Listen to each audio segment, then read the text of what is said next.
الفول السنة دي سعره ما عادش هينخفض تاني لأن في كميات كبيرة اتصدرت منه، بل بالعكس أسعار الفول هترفع، ومن المحتمل إن يوصل سعر الإرداب ل7,000 جنيه. مع ارتفاع أسعار الفول المستورد خايف من أي قرار حكومي متوقع بغلق التصدير، والدولة لحد النهاردة ما خدتش أي قرار بقفل باب التصدير طول ما موسم الفول شغال.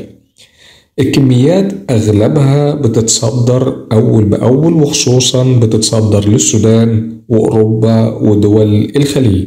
السودان تقريبا النهاردة خدت نص كمية الفول العريض، وشغالة من أول الموسم لحد الوقت اللي احنا فيه ده. وبالنسبة للمخزنين، اللي عايز يخزن 1000 إرداب بيدخل 600 إرداب بس، لأن الفول بياخد فلوس كتير وعشان السيولة مش متوفرة على طول. يصبر شوية، ولو العرض زاد والسعر قل هياخد أرخص مما اشترى علشان يبرد البضاعة اللي عنده في المخزن. السلام عليكم، أهلا بيكم بفيديو جديد على قناة الزراعة الحديثة. هنتكلم عن أسعار الرز الشعير وأسعار الرز الأبيض وأسعار مخلفات الرز، وهنتكلم عن أسعار الفول البلدي. وصل سعر إرداب الفول البلدي البضايع العالية من 5800 جنيه ل6000 جنيه للإرداب، واعتقد ان 6000 جنيه ده سعر عادل للفول البلدي السنة دي بناء على التكلفة بتاعة الزراعة.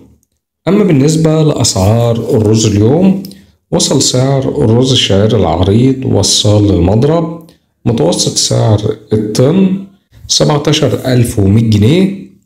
البضايع العالية اللي بتصفي من 680 ل 700 كيلو. أما الرز الشعير الرفيع وصل للمضرب 15200 جنيه للطن. البضايع العالية اللي بتصفي من 650 ل 670 كيلو. الأسعار بتختلف من مكان للتاني ومن تاجر لآخر على حسب جودة البضاعة وطريقة السداد وتكلفة التحميل والتعتيق وتكلفة النقل وهامش ربح التاجر.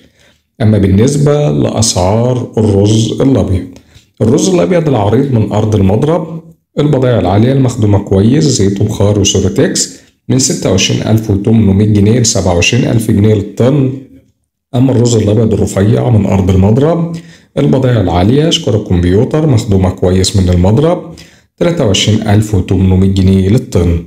أما أسعار المخلفات السرس المطحون من 1300 جنيه ل 1500 جنيه.